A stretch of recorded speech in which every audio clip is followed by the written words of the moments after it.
आप देख रहे हैं अपना बिहार और आपके साथ मैं हूं विवेक। देश का वीर सपूत आखिरकार पंचतत्वों में विलीन हो गया।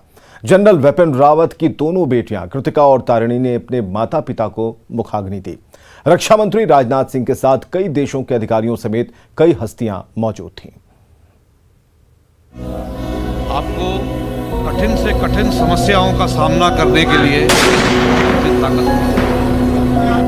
जहां रास्ता नहीं निकल सकता वहां रास्ता ढूंढने की काबिलियत होनी चाहिए। शौर्य को सलाम,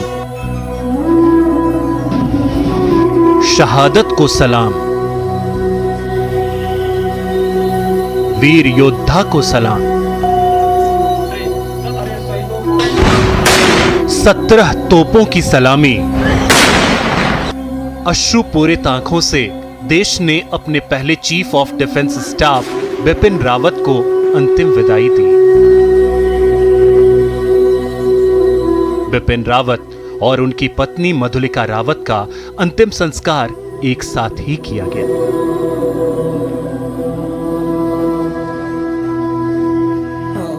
बेटियों ने अपने माता पिता का अंतिम संस्कार किया। भारत मां के वीर सपूत को अंतिम सलामी देने बड़ी संख्या में लोग बरार स्क्वायर पहुंचे थे। इनमें रक्षा मंत्री राजनाथ सिंह शामिल हैं। जनरल बिपिन रावत का पूरे सैन्य सम्मान के साथ अंतिम संस्कार किया गया। इस दौरान 17 तोपों की सलामी दी गई और अंतिम संस्कार की प्रक्रिया में 800 जवान शामिल हुए। सीडीएस के आखिरी सफर के दौरान भी उन्हें आखिरी सलामी देने वालों का सैलाब उमड़ा। बड़ी संख्या में लोग सड़क के दोनों ओर जमा हो गए और अपने जनरल को अलविदा कहा।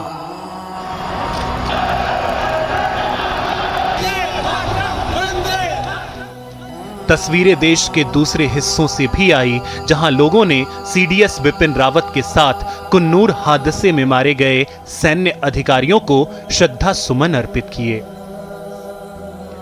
सीडीएस बिपिन रावत को अंतिम विदाई देने के लिए तमाम केंद्रीय मंत्री, कई राज्यों के मुख्यमंत्री और पार्टियों के बड़े नेता पहुंचे।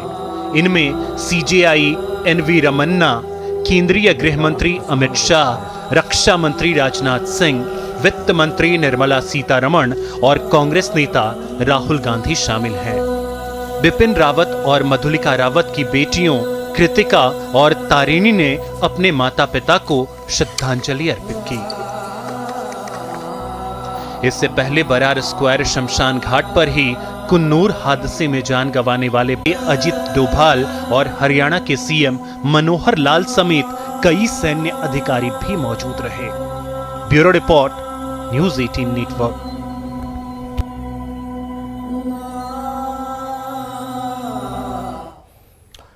नौगछिया के नोनिया पट्टी में उस वक्त अफरा तफरी मच गई जब एक घर में अवैध तरीके से रखे गैस सिलेंडर में आग लग गई। करीब 12 सिलेंडर में ब्लास्ट हुआ और आसपास के कुछ घरों को भी नुकसान पहुंचा है।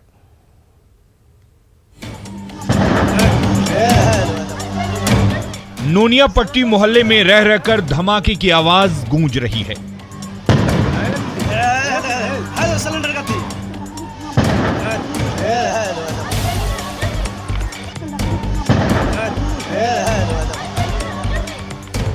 आग की ऊंची ऊंची लपटें आसमान छूने लगी हैं, तो हवा के झोंके से आग फैलने का खतरा इतना बढ़ गया है कि पूरा का पूरा नोनिया पट्टी मोहल्ला ही झुलसने के कागार पर पहुंच गया है। दरअसल घनी आबादी वाले इस मोहल्ले में भारत गैस का गोदाम है, जिसमें अचानक आग लगने से कोहरा मच गया। एक के बाद एक 12 एलपीजी सिलेंडर जोरदार धमाके की आवाज के साथ फटने लगे। आग के शोले भड़कने लगे और वहां रहने वालों के दिल जोर से धड़कने लगे।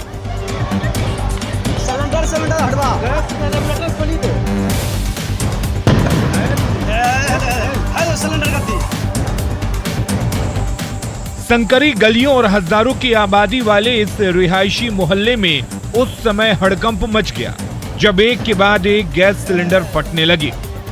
धमाके की आवाज सुनकर मोहल्ले वाले घरों से बाहर निकले तो भारत गैस के गोदाम में आग देखकर सबके होश उड़ गए। धुएं का गुबार चारों ओर फैल रहा था तो आग के शोले लगातार भड़क रहे थे। तभी फायर ब्रिगेड की टीम ने मोर्चा संभाला। पानी के पाइप के साथ जाबाज जवान एक छत से दूसरे छत और दूसरे छत से तीसरे छत कूदते रहे और आग की लपटों पर पानी की तेज बौछार करते रहे। लेकिन गैस सिलेंडर से लगी आग पर काबू पाना इतना आसान नहीं था।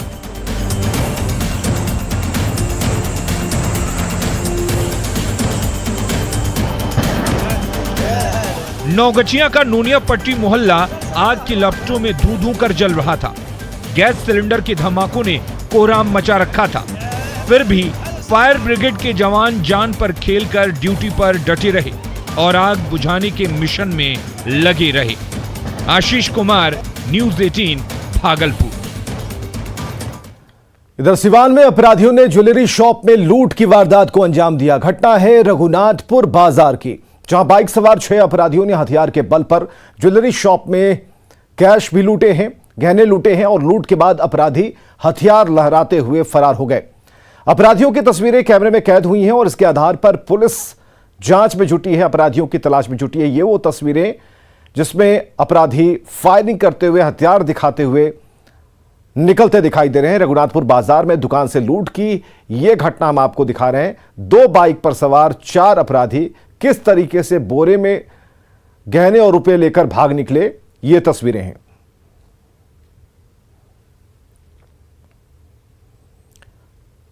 वो सब करीब 5-6 थे।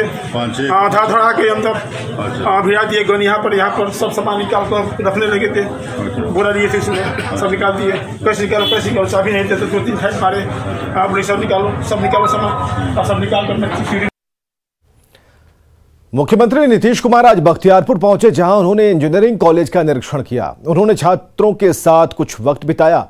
मुख्यमंत्री ने NH-30 पर बन रहे सीवरेज ट्रीटमेंट प्लांट का निरीक्षण किया। बाद में घुसवरी में गंगा घाट पहुंचे और सफाई करने का निर्देश भी जारी किया। मुख्यमंत्री ने अपने पैतृक आवास के सामने बने राधा कृष्ण मंदिर और सीढ़ी घाट का निरीक्षण किया और इसके अलावा मुख्यमंत्री ने इलाके में चल रही कई परियोजनाओं का भी निरीक्षण किया।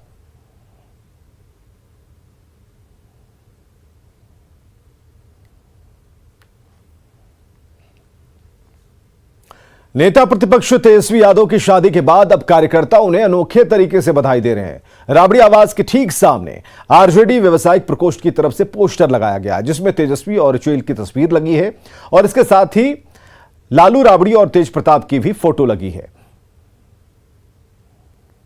तेजस्वी यादव की शादी हो गई और शादी के बाद नेता से लेकर जो कार्यकर्ता हैं अपने अपने अंदाज में बधाई देने में लगे हुए हैं।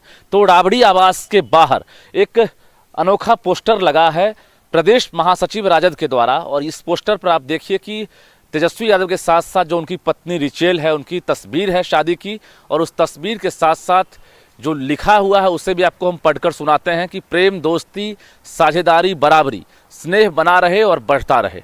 आप दोनों ने जाति धर्म के बंधन को तोड़ते हुए प्रेम विवाह कर लोहिया जी के रोटी और बेटी के बीच संबंध बनाने के सपने को साकार कर देश को एक खूबसूरत मैसेज दिया है। शादी की बहुत बहुत मुबारकबाद। तो ये देखिए भैया और भाभी जी का बिहार की पावन धरती पर स्वागत है। तो ये अनोखा पोस्टर है 10 सर्कुलर के बाहर, राबड़ी आवास के बाहर, और जो प्रेम कुमार यादव हैं उन्होंने ये पोस्टर लगाया है, फतुहा विधानसभा के हैं, और इस पोस्टर पर सबकी निगाहें टिक जा रही है क्योंकि तेजस्वी यादव की शादी में जो कार्यकर्ता हैं या नेता हैं शामिल नहीं हो सके, लेकिन जो अब भी जो बधाई देने का सिलसिला है वो जारी है। समझ सकते हैं कि तेजस्वी जो लगाव है, जो अपनापन है वो साफ तौर से दिख रहा है। भले ही नेता या कार्यकर्ता शादी में शरीक नहीं हो सके, लेकिन जो बधाई है वो अभी भी देने में लोग जुटे हुए हैं। रजनीश कुमार, न्यूज़ 18, पटना। बिहार में शराबबंदी कानून को सफल बनाने के लिए सीएम नीतीश कुमार के फैसलों को धरातल पर उतारा जा रहा है। गांवों में विज्ञापन के जरिए जागरूकता फैलाई जा रही है, तो वहीं सभी पंचायतों में सीसीटीवी कैमरे लगाए जा रहे हैं ताकि शराबबंदी कानून का उल्लंघन करने वालों पर नजर रखी जा सके।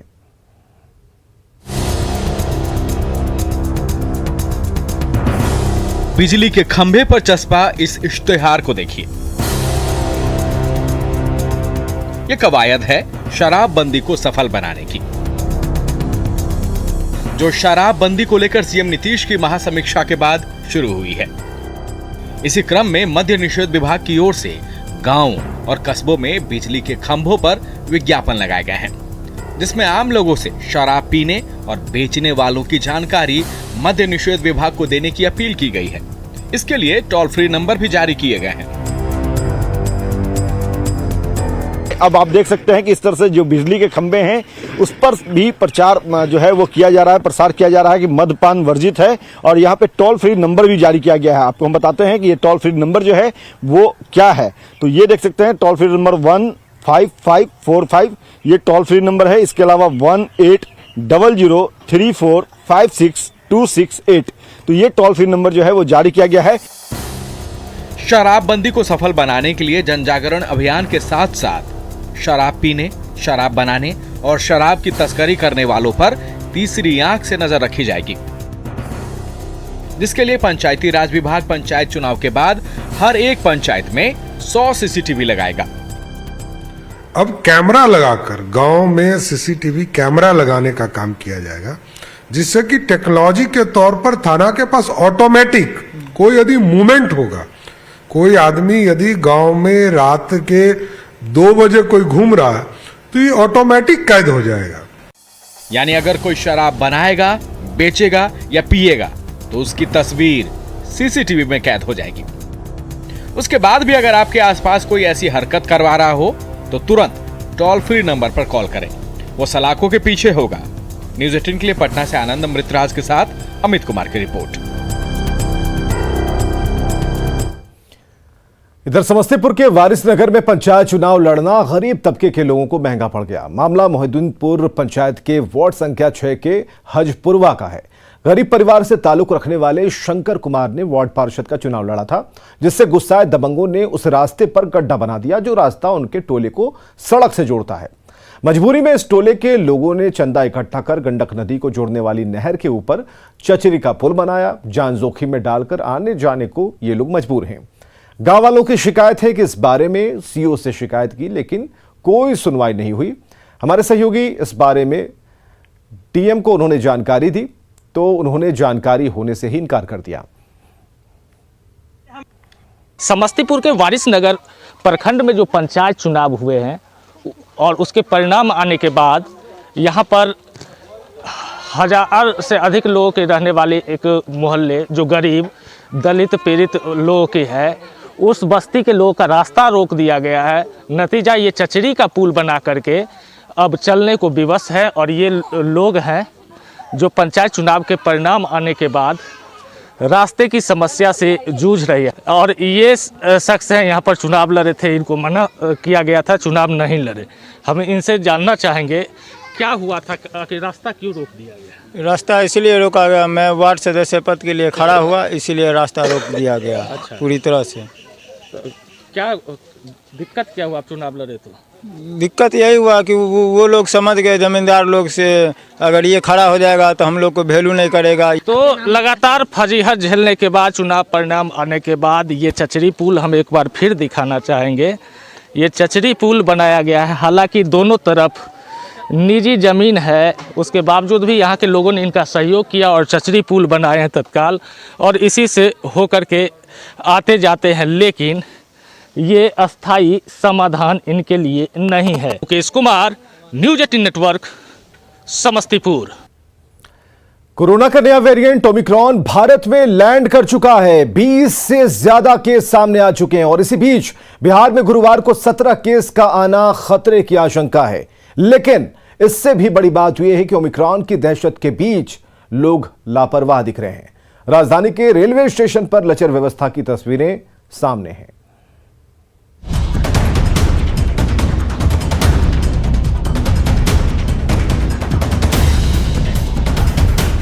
कोरोना के नए वेरिएंट ओमिक्रॉन की दहशत के बीच बिहार में एक बार फिर कोरोना अपनी मौजूदगी दर्ज करा रहा है। गुरुवार को राज्य भर में 17 नए केस सामने आए, जिसमें 14 केस सिर्फ पटना के हैं। बावजूद इसके लापरवाही का आलम यह है कि बसों में ठसाठस भीड़ है। यहाँ सोशल डिस्टेंसिंग की बात ही बेमानी है। राजधानी के बीचों बीच चलने वाली सीएनजी बसों की तस्वीर आप जरा देख लीजिए, किस तरह से लोग बिना मास्क का सफर कर रहे हैं। और एक भी जो यात्री हैं देखिए आपको नज़र नहीं आएंगे जो मास्क लगाए हों। तो ये लापरवाही है, जबकि क्षमता से कई गुना ज़्यादातर बस हैं उसमें यात्री ढोए जा रहे हैं। तो ये तस्वीर है राजधानी पटना के बीचों बीच चलने वाली CNG बसों की। मामले बढ़ने के बावजूद पटना में लोग सतर्क नहीं हैं। ज्यादातर लोगों के मुंह पर मास्क नहीं है, लेकिन जुबान पर हजारों तरह के तर्क जरूर हैं। इलेक्शन के समय कोरोना नहीं रहता है, अभी कोरोना आ गया है। चुनाव जिस समय आता है उसमें कोरोना नहीं रहता है, तो अभी जहाँ है वहाँ ना वो करेगा, अभी तो यहाँ नहीं ना है, मास्क नहीं है। सिर्फ दिसंबर की बात करें तो पिछले 9 दिनों में कोरोना संक्रमित मरीजों की संख्या 54 तक पहुंच चुकी है। आंकड़ा भले ही छोटा है, लेकिन खतरे की आशंका गहरा रही है, जिसकी सबसे बड़ी वजह है लापरवाही। कोविड गाइडलाइंस पूरी तरह से ताक पर है। अब जरा पटना रेलवे स्टेशन पर कोविड जांच की हकीकत देखिए। तकरीबन सुबह 9 बजे रेलवे स्टेशन पर जांच केंद्र का सरकारी बैनर तो लगा है, कुर्सी टेबल के साथ पूरी व्यवस्था है, लेकिन जांच करने वाले गायब हैं। कि अगर आप बिना कोविड के जांच कराए घर जाते हैं तो इसका खामियाजा आपको भुगतना होगा। लेकिन आपको हम दिखाना चाहेंगे, ये देखिए तस्वीर। स्वास्थ्य विभाग ने चेतावनी तो दे दी, रेल प्रशासन ने यात्रियों को चेताया जरूर है, लेकिन जो तस्वीर है वो उस लापरवाही को बताने के लिए काफ़ी है कि सिर्फ बातें बरी करने से कोरोना पे नियंत्रण नहीं रहेगा। यात्री जांच नहीं करवाएंगे क्योंकि यहाँ पे एक भी स्वास्थ्यकर्मी मौजूद नहीं है, ना ही कोई रेलवे की तरफ से जवान तैनात किए गए हैं। हालांकि पटना एयरपोर्ट पर दूसरे राज्यों या देश से आने वाले लोगों पर पैनी नजर रखी जा रही है, वैक्सीनेशन रिपोर्ट देखी जा रही है, साथ ही साथ RT-PCR जांच भी हो रही है। जाहिर तौर पर कोविड से बचाव का एकमात्र हथियार है सावधानी। पटना से न्यूज़ 18 के लिए रजनीश कुमार के साथ अमित कुमार की रिपोर्ट। और खबरें लगातार जारी हैं, आप बने रहें हमारे साथ।